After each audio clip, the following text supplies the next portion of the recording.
xia cu lú có tiền họ có nọ pa nhỏ rồng chia nhẹ bố chồng ua cũng lông xia y xì nụ từ cu mùa mà lì mùa pan chuông lại mà lì yuông lại yuông sơ của gì đua mò họ có luôn chi dài cũ trên ba con dài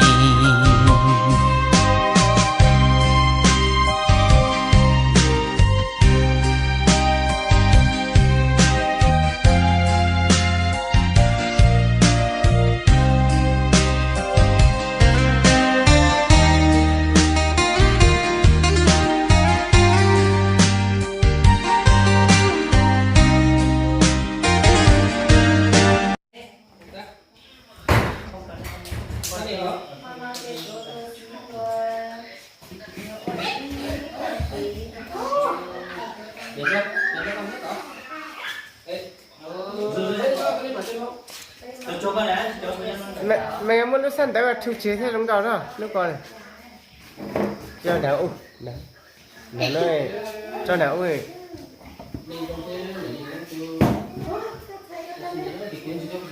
sắt trắng cũ y tị để nhẹ tôi có cho ăn nó xe này ngồi trông nhẹ tay để nó chơi gần nền trong nó kỹ trong xe cho nền nền trong xe xa hơn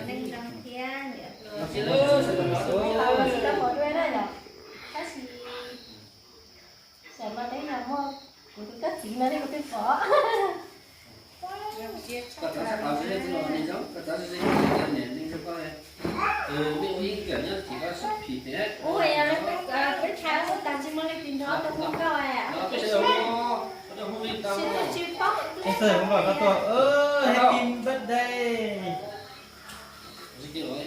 Lúc nào sẽ chị kia không? Wow. Tại sao? Chưa cháy hết mà anh còn nhiều mà. Sao không cháy nữa nhỉ? Không có thể na, sao kêu là tôi kêu giúp ta là yêu không có chi không? Mi tú các tạ là có lúc mà nó tỏ hết thải lúc mà tặng rồi. cái này nè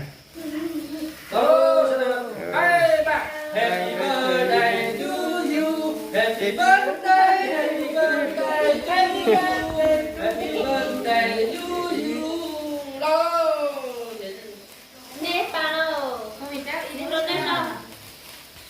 Nè nè, luôn đi pa. trong xe đâu rồi nó nhiều nữa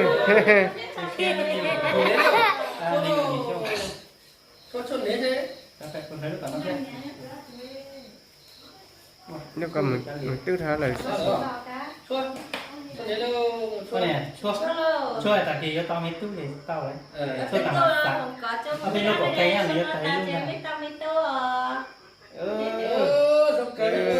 có tiếc còn non đó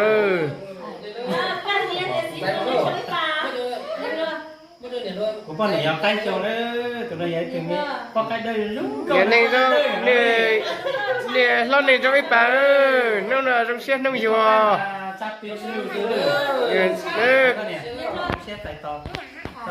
cái chuyện này nên cho ít bà nữa nhà này cho đó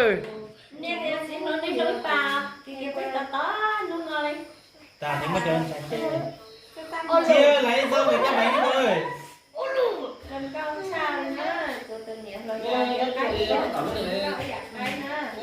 chưa có sẽ quay tí nó có luôn bánh hả nhà này trong ra mình nhiều mua chúng nó dạ à nên người in trong đây nên người in trong đây con ơi lấy rau về cắt bánh đi nên cái đĩa nữa xong rồi cắt bánh cho mình ha này